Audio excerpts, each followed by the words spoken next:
They see I hoop out, they like shit when I ball. AM to the PM on my grind till I fall. Swishing is the mission, double when I'm done. Ballin' like LaMelo with a dish, 1 of 1. Till I fall, ball till you fall.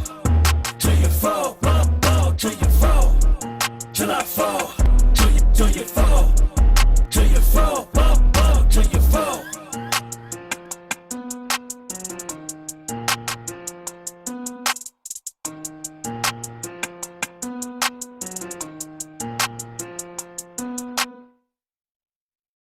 Welcome to the BALL2UFALL Fantasy League show, where on a Thursday, we either ballin' or you're falling. I got a special guest in the house, my homeboy from Chattanooga, so we're doing the Chattanooga Connection show today. I'm your host, Robert Hudgens. And I'm special guest Everett Banks, diehard Cavaliers fan. Let's start it off, man. So we got some good topics. I wanted to get you on the show. We were texting the other night. We were talking about the Cavaliers. And we actually got a little side bet where you said exactly what? You said they was going to the Eastern Conference Finals? Was that right? I wanted to see what they did with the Bucks and the Nets first before I made that prediction. I said they was going to be at least fourth in the East. And people was laughing at me about that. I said that around Thanksgiving. And so, yeah, you know what? I'll go ahead and put it out on the line. Yes, we're going to the Eastern Conference Finals. Hey, that's a hell of a prediction. I'm gonna be honest with you. If you win that bet, I mean, you got it on video, man, right here in front of everybody, man. Book it. Hey, I'll cash out you $50 if that happens. That's real talk. That's from me to you. Bet. like Barkley said, guarantee. We're gonna start the show off talking about the Cavs, man. So the question is, are the Cavs for real? What you think? I think they are, and it's mainly because I see a difference in the team buying in to J.D. Bickerstaff from the start of the season on. I mean, I think Vegas had us, and don't quote me on this, but I think I saw like 27 wins. They was at the beginning of the season saying that we was going to get, and we've already surpassed that. So, and I'm just seeing the development of all the players, like almost week to week, they're just adding a little more to their game, and they look happy playing with each other. I mean, think about it. 2 years ago, Kevin Love was having like mental breakdowns. Now he's like the uncle of the team, and everybody's loving him and all of these things. So, yeah, I believe they are. Evan Mobley is adding a face-up game to his game that when he first got there, all they had him doing was like catching lobs and putbacks, and no, they really didn't feed him and go to offense through him. So I'm seeing that be added to the game. Tell you what, they look like Phoenix before Chris Paul got there, and I think Rondo, when they get into the playoffs, he'll put them over the edge, you know, as far as knowing the things to do, because that's championship experience and definitely Kevin Love. So I think they are for real, definitely a 4th seed. And they're deep. They go 1 through 10 without stopping. See, everybody's talking about, you know, Evan Mobley and Garland, which rightfully so they should. But you got guys like Lamar Stevenson balling, Okoro balling, Dean Wade balling, like those rotational pieces. And that's when you always see us separate from other teams, is when we go to our bench, kind of like how Utah does now. So that's key with all the injuries that's happening to players in the East, and with COVID and everything. You just never know who's going to be out. Well, we have players in and out for COVID all the time, and it don't affect us. No. So, you know, that all of that factors into this type of unique NBA that's going on right now. And we're 3rd ranked defensive deficiency in the league. Like that's defense will win you championships in the playoffs. Yeah. So I feel like we are.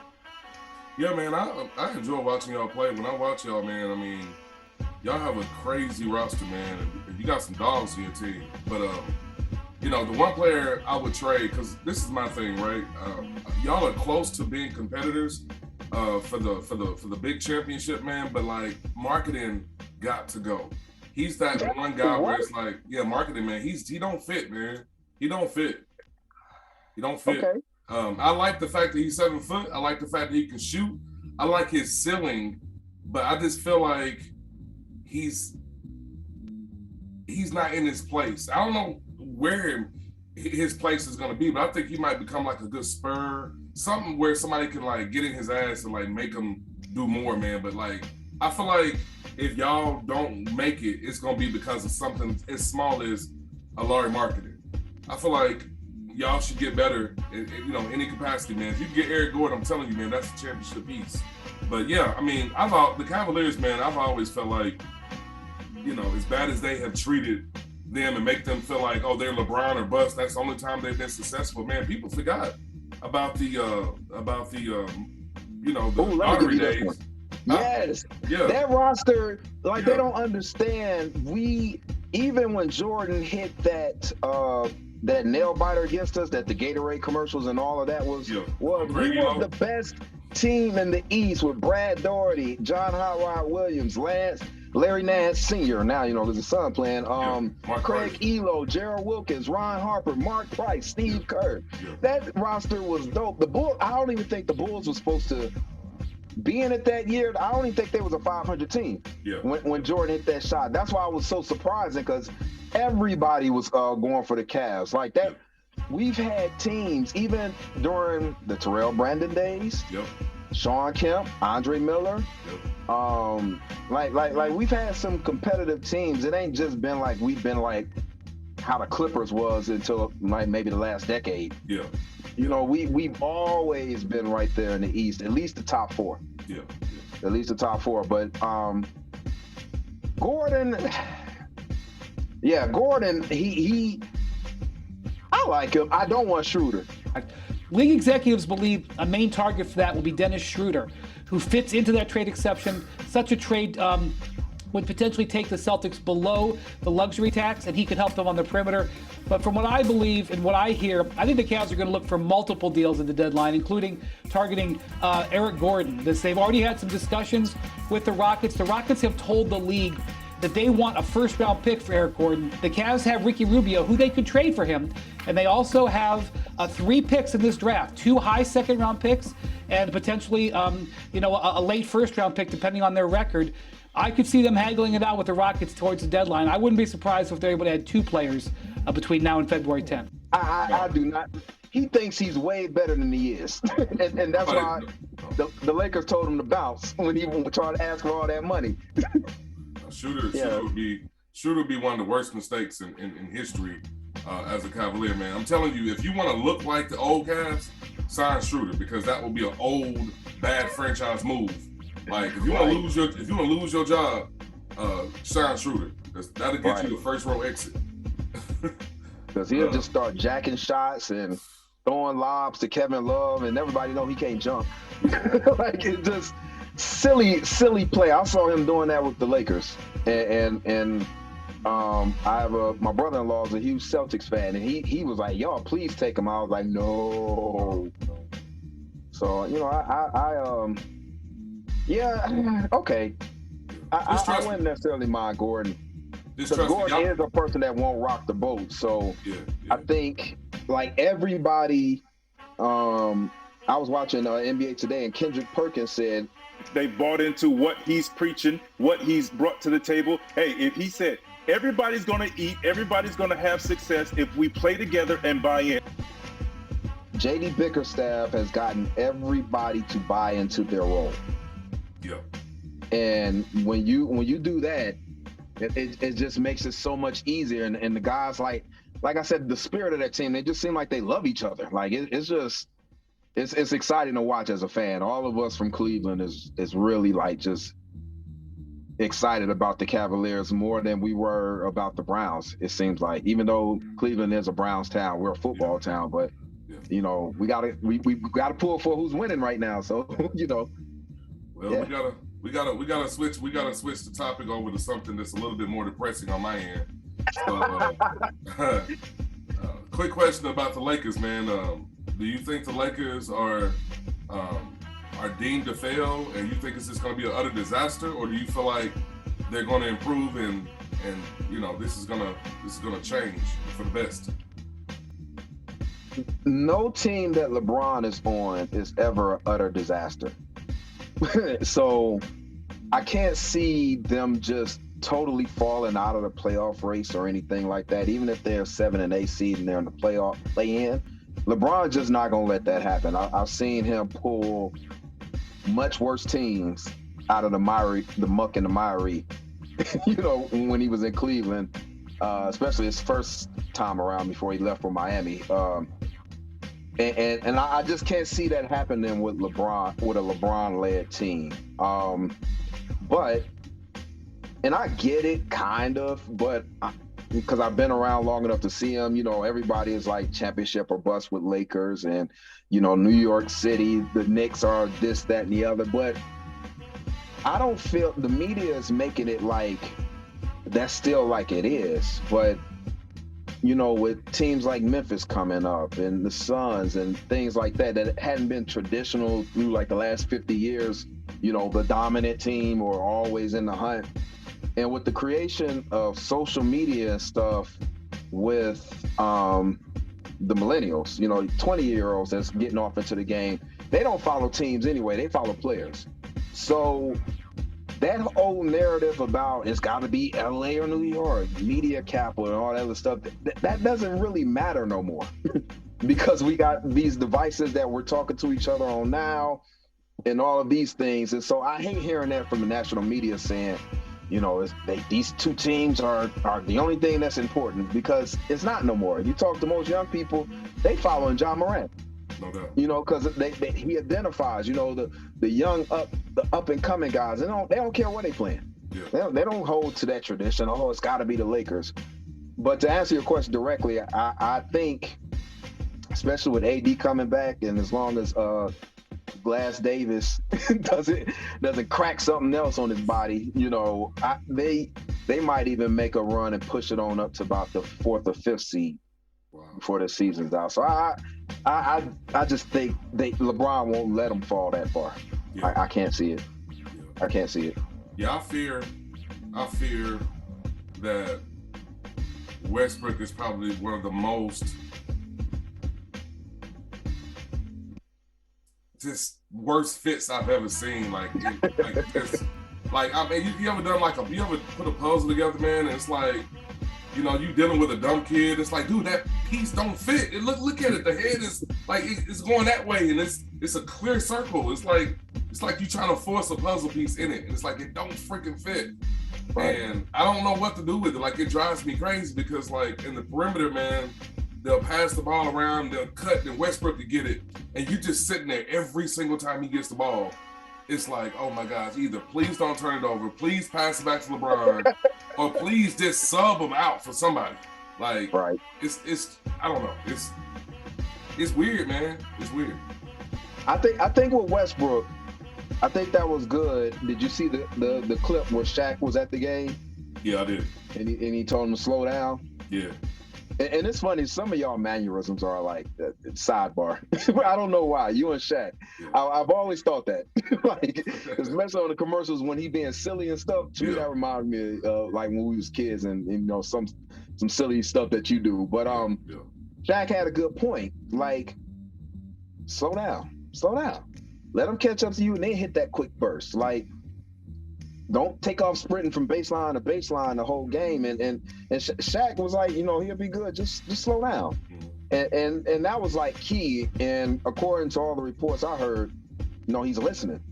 So I still think it's absolutely awful. He's been in the league, 12, 13 years, and he still can't really shoot. Like, that drives me crazy. Like, that's the one thing you could just get out there and, like Steph Curry, take 500 threes till it just becomes, you're not even thinking about it. I don't understand how his shot just not getting better. It seemed like, to me, as most players get older, their shots get better because they not as athletic no more. So they gotta get, put the one knee up with the Dirk, one knee fade back, and LeBron with his he shoots. LeBron's percentage from threes is always good in that bottom, like that corner. Yeah. Not the corner, but the elbow. Yeah. And which is funny to me because I think distance-wise, that's the furthest part of the three-point circle. Something like that, yeah. But he always and you could tell it's because he diligently worked on it. Yeah. Because we've been watching LeBron since pretty much high school, and he didn't have that shot. No. And every older player, Barkley, when he think about back in the day, when he stopped being a bang on people, he started shooting threes, and his shot got wetter. So I don't understand how your shot gets worse as you get older. Like, that's usually the last thing you have to resort to before it's time to hang them up. Yeah, so that's what frustrates me about Westbrook. Yeah, it's definitely odd, man. It's just one of them things, man, where I'm doing my best, man, to just I cheer for him. My brother gets on me all the time because, like, I just don't like Westbrook. I don't like his spirit. I don't like. I just feel like he's not a Laker. You know what I'm saying? It's like it just bothers me. AD too, man. Another person that he just drives me insane. It's like, gosh, man, you cannot always be holding your elbow, holding your eye, or ow. It's like, geez, man, it hurt again. Like, stop. So anyway. And they made a point, like, I think it was Stephen A. He made a point. It was like, you are a teammate with LeBron. So why aren't you working out like him so you can avoid these types of injuries and stuff? You can't tell me that you just have to literally want to be in the gym like him all the time and, have a dietitian, a cook, making the exact right foods to get the vitamins and stuff that help with knee joints and all of that. Mm-hmm. It's like, I know for me personally speaking, when I played high school, and even after, now this was football, but still, the players that was better than me, I tried to become their little brother. Even playing high school with Tony Brown, like, I'm sending him my workouts, and he's like, okay, well, you try this. When we was both in college playing for different schools, you got LeBron right there with you. You got him right there with you. Why aren't y'all, like, living in that man's house? I know it's big enough to get your body right, get everything right. I don't know. I never played NBA, so maybe I just don't know why. But I think it like LeBron's like 4,900 years old, and he balling. He's less injury prone than some of these 25-year-olds. Yeah, so I've always makes me wonder. I've always been about mimicking the greats too, man. Like, don't it bother you when you watch the NFL and Brady and Peyton Manning? They, right on third down when the opposing team is getting ready to run their play, and Peyton or Brady assuming that defense is going to get a stop, they're already up throwing, getting ready for their drive. And it's like, how come Jackson for the Ravens, how come you don't do that? Or how come Baker don't do that? Just sitting down, they're just looking like, just trying to be like the greats, like they doing it. I'm not saying it's necessarily gonna make you become them, but just do the same thing that requires greatness. I don't understand that. I don't either, but I guess they got their checks and their contracts, so they good. Exactly. So look, we're gonna go to the big question, man, and we're gonna close it out. Okay. But you already mentioned the Cavaliers as far as where you think they're gonna go. So you're not saying you think they're gonna win the championship. So if that's the case, not yet. Okay. So if that's the case, who do you got coming out of the East, or who do you got coming out of the West, and then who do you got winning it all? Ooh.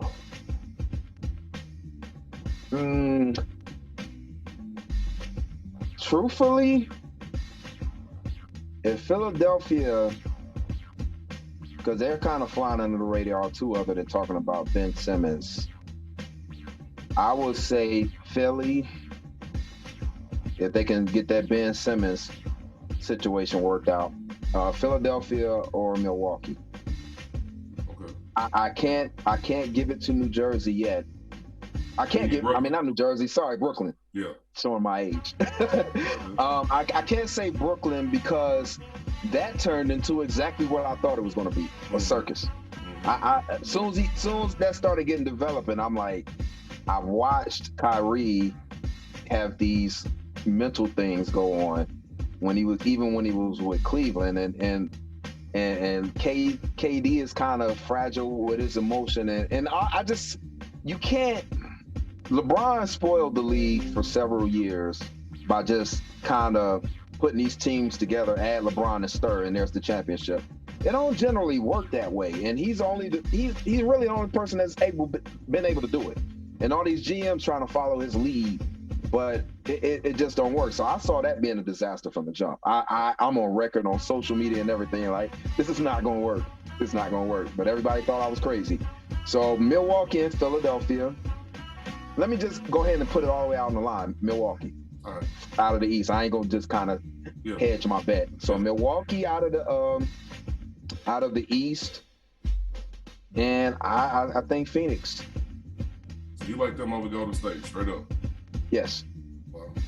Only because, again, that it's too much newness going on in Golden State with players coming back and finding their niche and all of that. Golden State's gonna give Phoenix a run for their money, in the Western Conference Finals. I got you. But they just give Golden State with that same nucleus next year, and Clay being back full off season and all of that. So I think it's gonna be a rematch. If I had to put a bet on it right now, a rematch of the finals last year. So do you got the outcome being different this time? You think Phoenix finally going to break through and get it done? Or okay, all right. Yes, because Milwaukee, I don't know what it is about Milwaukee that it's hard for me to believe in them. It seemed like a lot of things bounced their way last year to get that chip. Yeah, it did. I mean, they could prove me wrong, but I literally just saw them, and it wasn't like anybody was missing yesterday. And I know it was regular season, but I see ways that with a Chris Paul-led team, Phoenix can kind of stop them defensively like we did yesterday. They got out hot in the first quarter, and then the next 3 quarters, we put that smackdown on them, and that was it. And Phoenix and Golden State are the 2 teams, I think it's those 2, don't hold me to that, but are the 2 teams that's got the higher ranking than us. Yeah. Like defensive efficiency, I think it's Golden State, Phoenix, and then us. Yeah, I honestly feel like Phoenix should look into getting John Wall, and let me tell you why. Because you gotta keep that boat going, man. Because first of all, you have an insurance policy if Chris Paul pulls his hammy, which it always happens. And I'm not trying to make fun, but it just is what it is. Nah, when you get up there in that age, those are always the first things to start popping. Yeah. No matter how much you try to rehab it, that's that age. We know. They're a young team, man. I just feel like they could really give. I'm always big about if you're close, go ahead and get a little bit better. Because I know a lot of people were pissed about the whole Durant going to Golden State. But like Golden State whole thing was, we right there, neck and neck with the Cavs. It could go either way. I don't want to play with this. Let's knock them out. Give me Durant. Yeah. And if you got a chance to get better, man, to close the gap. And I'm cool with that. So I'm gonna tell you to go back to the Brooklyn thing where Brooklyn screwed up. They should have never had Hart, man. If you think about it right now, they would have Kyrie, Kevin Durant, Spencer Dinwiddie still, LeVert, and they would still have Jared Allen. Yes, so that's the man. So all these injuries they're going through right now, it wouldn't even be that big of a deal. That was a far better team than bringing over Hart. And I get what they was trying to do, man, but Hart, man, I'm not trying to be disrespectful, man, but he's not that guy. He's just not that guy, man. Yeah, I agree. He's a great. He'll get you through the turnstiles. Yeah. He put on a great show. But when that clutch time comes, but yeah, Jared Allen, I forgot to mention him with my Cavs. Him and Isaac Okoro are actually my favorite players on the Cavs. No doubt. So yeah, that when they got rid of Jared Allen, I was happy and I was just like, why? I mean, this dude spots everything that comes his way and don't need no recognition or nothing. So I didn't get that move by Brooklyn, but thank you. I know, right? Thank you, Brooklyn. I know, right? Where Brooklyn at? Thank you. Yeah, appreciate it. No, so I have a special announcement to make. Everett has decided to join the BALL2UFALL family. So going into 2022-2023, he will be joining us as another player. So we'll have 11. Right now we have 10. So be ready, man. He knows his basketball, as y'all can tell. He might have a bunch of Cavaliers players on his team, but hey. I'll try not to be biased and pick players with my heart, you know. Thank y'all for watching, man. The BALL2UFALL Fantasy League show. Again, remember, you either balling or you falling. And I don't know my brother's little tagline. He's usually the host. I don't do that part. So I'm just gonna say either you're a Hornet or you're a Laker. So pick one and have fun with that. Peace. Yes, sir. Getting better is a GM's job, man. And I like this team. And when I think about the previous teams, man, it was a couple teams I liked with LeBron. When LeBron was a Cavalier, I liked the Booby Gibson team with LeBron along with Shumpert, and I was quiet as kept. I liked the Moon guy. What was his name?